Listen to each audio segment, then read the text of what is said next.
فتویٰ دینا چھوڑ دیا ہے۔ آپ نے فرمایا ہاں میں اب فتویٰ نہیں دیتا، اب میں نے فتویٰ دینا چھوڑ دیا ہے، مجھ سے یہ گناہ سرزد ہو گیا تھا، میں غلط فتویٰ دے بیٹھا تھا، اب میں اپنے اس گناہ کی معافی مانگتا ہوں اور شاید میری عاقبت خراب کرنے کے لیے وہی چیز ہی کافی ہے۔ اس وقت اس نوجوان نے عصا ہاتھ میں لیا، ہاتھ میں لینے کے بعد ہاتھ تھپا کے کہا آقا فتویٰ دیا کرے، اگر کوئی مشکل دین میں بنے تو ہم سے پوچھا کرے، ہم ہیں جو آپ کی مدد کرنے والے،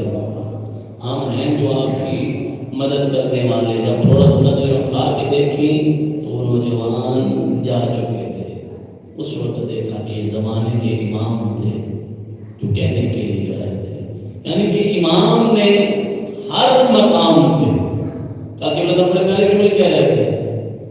مولا ہمیں دیکھتے ہیں لیکن ہماری آنکھیں اس قابل نہیں ہے کہ ہم مولا کو پہچان سکیں، ہم اس لائق نہیں ہیں کہ ہم مولا کو دیکھ سکیں، ہماری اتنی اوقات نہیں ہے۔ اور واقعہ جس وقت ہمارے آقا ہمارے مولا کا ظہور ہوگا، خدا ہمیں ان کی کیا ہے ظہور سے ہماری آنکھوں کو منور فرمائے اور ہمیں ان کی زیارت نصیب ہو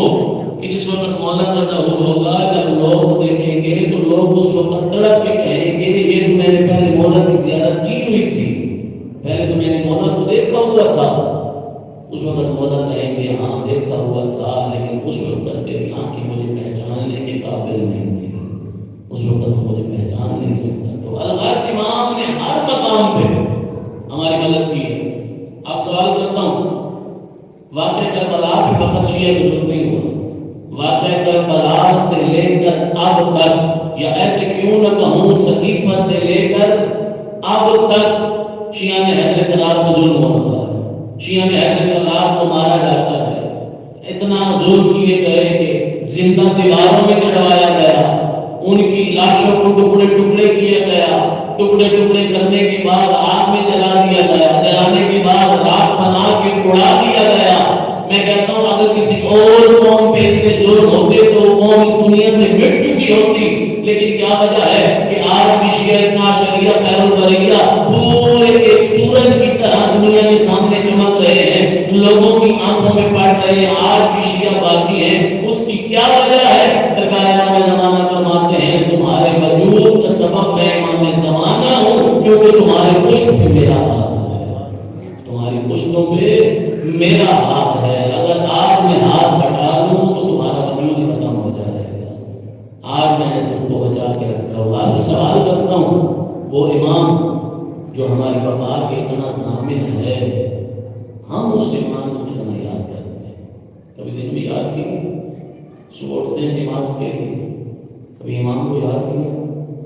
دوپہر کی نماز پڑھتے ہیں، عموماً جب ہمارے اوپر کوئی مشکل پیش آتی ہے تب ہم امام کو یاد کرتے ہیں، مولا مدد فرمائے، مولا مدد فرمائے۔ ہم بیٹھے ہیں، دیکھیں برادران، ہم دوستان آپس میں باتیں کرتے ہیں، ایک دوسرے سے خوشیوں میں غمیوں میں شریک ہوتے ہیں، ایک دوسرے سے ملتے ہیں، لیکن وہ پردہ غیبت میں تنہا بیٹھے ہیں۔ امام زمانہ پردہ غیبت میں تنہا بیٹھا ہے۔ اس وقت کوئی مومن گناہ کرتا ہے، مولا روتے ہیں، رو کر فرماتے ہیں تیرے اس ایک گناہ نے میرے ظہور کو کتنے سالوں پیچھے کر دیا، تیرے اس ایک گناہ نے میرے ظہور کو کتنے سالوں پیچھے کر دیا۔ میں کہوں گا ہم امام کے لیے کیا کوشش کریں کہ آپ صبح اٹھیں، صبح اٹھتے ساتھ ہی دو رکعت نماز جب پڑھ لیں، نماز پڑھنے کے بعد اپنے زمانے کے امام پہ سلام کیا کریں۔ پہلا سلام جو صبح کا پہلا سلام ہے وقت کے امام پہ کریں، اور جب رات کو سوئیں، بستر پہ سوئیں، اس وقت اپنے امام سے بات کیا کریں۔ امام سے بات کر کے کہ مولا پورا دن گزر گیا، میں زندگی کے جھمیلوں میں مصروف رہا، میں پورا دن گزارتا رہا، میں نے نافرمانیاں کی، میں نے گناہگاریاں کی، مولا پورا دن گزر چکا ہے، مولا نہیں معلوم کل کی سانس میری ہو نہ ہو، صبح میری آنکھ کھلے یا نہ کھلے، فقط اتنی دعا کر کے سویا کرو، مولا میں سونے لگوں پتہ نہیں صبح مجھے اٹھنا نصیب ہو نہ ہو، لیکن مولا میرا دل نہیں چاہتا کہ آپ مجھ سے ناراض ہوں، مولا مجھ سے